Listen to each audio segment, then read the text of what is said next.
Assalamualaikum warahmatullahi wabarakatuh. Semangat pagi para programmer. Bersama lagi dengan saya Ricci Indriani. Jadi kali ini kita akan belajar mengenai design thinking. Apa sih design thinking itu?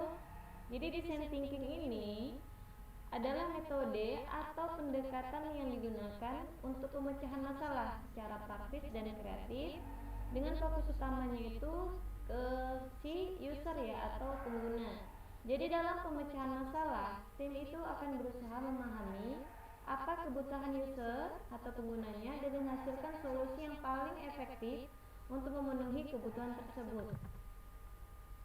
Jadi design thinking ini penting ya kita lakukan karena keputusan yang dibuat itu berdasarkan apa yang benar-benar diinginkan oleh si pelanggan, bukan hanya dari historis maupun asumsi. Kemudian kita lihat lagi design thinking ini proses yang berulang ya, dimana kita berusaha memahami pengguna, menantang asumsi, dan mendefinisikan kembali masalah dalam upaya mengidentifikasi strategi dan solusi alternatif yang mungkin nggak langsung terlihat ya dengan tingkat awal pemahaman kita. Oke, ada beberapa prinsip dari design thinking. Yang pertama itu fokus pada manusia dan kebutuhannya. Kemudian yang kedua, semua masalah bersifat ambigu yang dapat dipertanyakan dan ditafsirkan secara berbeda. Kemudian aturan mendesain ulang, menjaga agar desain tadi itu tetap relevan untuk kebutuhan dasar dan preferensi manusia.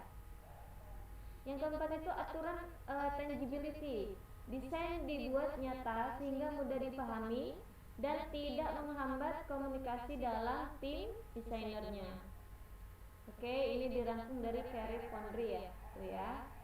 Oke, kemudian ada elemen dalam design thinking. Jadi di dalam sebuah design thinking itu juga mempunyai beberapa elemen penting.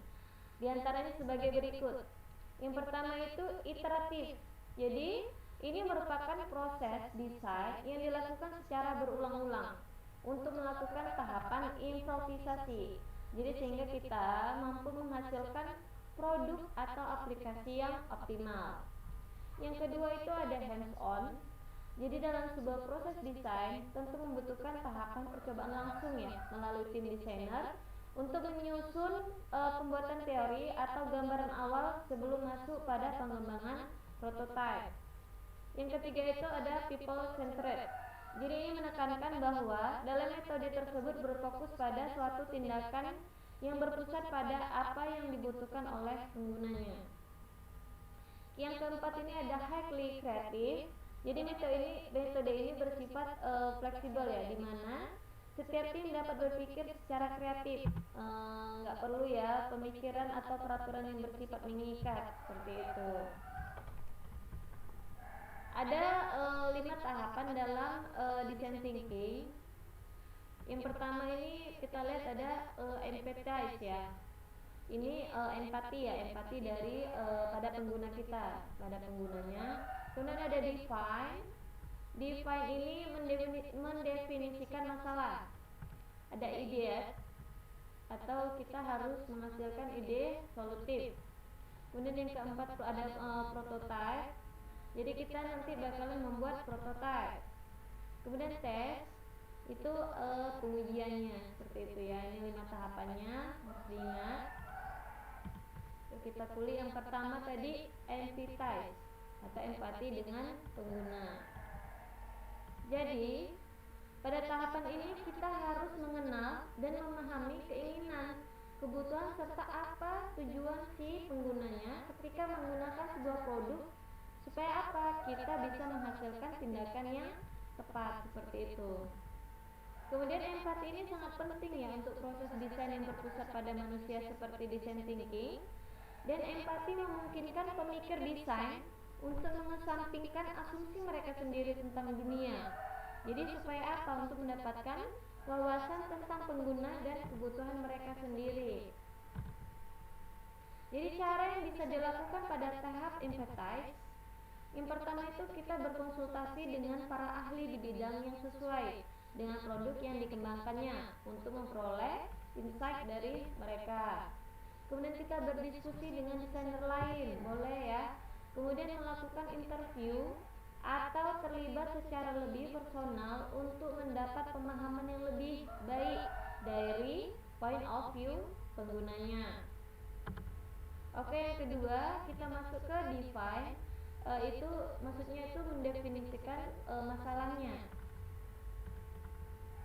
Jadi selama tahap define, kita mengumpulkan informasi yang telah kita buat dan kumpulkan selama tahap empathize tadi. Jadi kita kumpulkan informasi selama empathize tadi. Setelah kita akan menganalisis pengamatan dan mensintesisnya untuk menentukan masalah inti yang telah diidentifikasi. Jadi kita harus berusaha untuk mengidentifikasi masalah sebagai pernyataan masalah dengan cara yang berpusat pada manusia. Kemudian tahap define ini akan membantu para desainer dalam sebuah tim untuk mengumpulkan ide-ide hebat untuk membangun fitur, fungsi, dan elemen lainnya yang memungkinkan mereka untuk menyelesaikan masalah, atau paling tidak itu memungkinkan pengguna untuk menyelesaikan masalah sendiri dengan tingkat kesulitan yang minimal, seperti itu. Yang ketiga tadi ideasi atau menghasilkan ide. Jadi selama tahap ketiga dari proses design thinking, desainer siap untuk memulai menghasilkan ide. Jadi kita telah tumbuh untuk memahami pengguna dan kebutuhan mereka di tahap empathize, dan kita telah menganalisis dan mensintesis pengamatan kita tadi di tahap define, dan berakhir dengan pernyataan masalah yang berpusat pada manusia. Setelah memahami apa masalah pengguna dan menganalisis informasi-informasi tersebut, sekarang saatnya kita menghasilkan ide-ide solutif yang dapat digunakan untuk mengatasi berbagai masalah yang sudah didefinisikan sebelumnya. Seperti itu ya. Kemudian tahapan ini juga dilakukan untuk menghasilkan sebanyak mungkin sudut pandang serta ide-ide baru. Banyak juga teknis ideasi yang mungkin digunakan oleh para desainer. Banyak diantara seperti mind mapping sampai body strumming. Dari banyaknya ide yang dikumpulkan, pada akhir tahap ini Anda perlu mengevaluasi masing-masing ide tersebut untuk menemukan gagasan terbaik atau ide terbaik.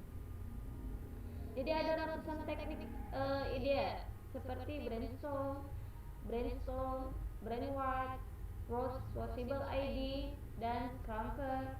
Jadi ini ya biasanya digunakan untuk merangsang pemikiran bebas dan memperluas ruang masalah. Jadi penting ya untuk kita mendapatkan sebanyak mungkin ide-ide dan solusi masalah. Jadi kita harus memilih nih beberapa teknik ide yang lainnya pada akhir fase ideation untuk membantu kita menyelidiki dan menguji ide-ide kita.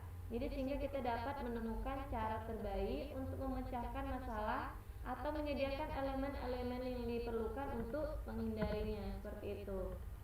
Kemudian prototipe ya, tadi membuat prototipe atau simulasi. Jadi tahap keempat dalam design thinking tadi prototipe ya. Secara garis besar, prototipe ini merupakan produk yang kita kembangkan tadi dengan versi yang diperkecil, atau bisa kita katakan sebagai simulasi atau sampel. Biasanya desainer akan membuat prototipe itu dalam bentuk sketsa, digital mockup, paper mockup, atau yang lainnya. Dengan prototipe ini, desainer dapat menguji ide dan desain yang kita buat, seperti itu. Ada beberapa keuntungan membuat prototipe. Yang pertama, memperoleh pandangan bagaimana user akan berinteraksi dengan produk yang dikembangkan. Kemudian dapat mengidentifikasi apakah ada masalah pada fungsi atau desain produknya. Kemudian lebih mudah untuk mengetahui desain seperti apa yang dapat berfungsi dengan baik. Oke, yang terakhir ini tes pengujian. Jadi akhirnya pada tahap kelima ini tes atau pengujian dilakukan. Selama proses pengujian ini kita akan melihat bagaimana target pengguna Anda berinteraksi dengan prototipe yang sudah kita buat sebelumnya. Selain itu, tahap pengujian ini menghasilkan feedback yang berharga ya untuk meningkatkan performa dari produk kita. Kemudian pengujian ini perlu dilakukan untuk mendeteksi kesalahan dan masalah kegunaan sejak awal. Meskipun demikian, perlu kita ketahui bahwa tahap pengujian ini nggak selalu menjadi tahap terakhir, karena hal tersebut karena melalui proses pengujian kita bisa mengidentifikasi masalah-masalah yang nggak kita terpikirkan. Jadi kita harus kembali ke tahapnya, kita buat ide baru lagi, seperti itu ya arti dari tes. Jadi pada dasarnya ini tim akan terus melakukan proses untuk menyelesaikan masalah yang ditemukan, dan produk yang dikembangkan itu sesuai dengan apa yang kita harapkan. Jadi dengan demikian, ketika produk yang kita buat itu udah rilis ke publik, produknya udah terbebas dari bug serta sesuai dengan ekspektasi target pengguna kita, seperti itu. Jadi design thinking ini memiliki peran penting ya untuk memastikan bahwa produk yang dirancang itu dapat memenuhi kebutuhan target user kita. Dengan demikian, peluang untuk mendapat kesuksesan dalam menjangkau target pasar tertentu akan terbuka semakin luas untuk perusahaan kita. Oke, mungkin sampai di sini dulu mengenai design thinking. Maafkan saya apabila ada salah-salah kata. Oke, tetap jaga kesehatan para desainer. Assalamualaikum warahmatullahi wabarakatuh. Semangat pagi.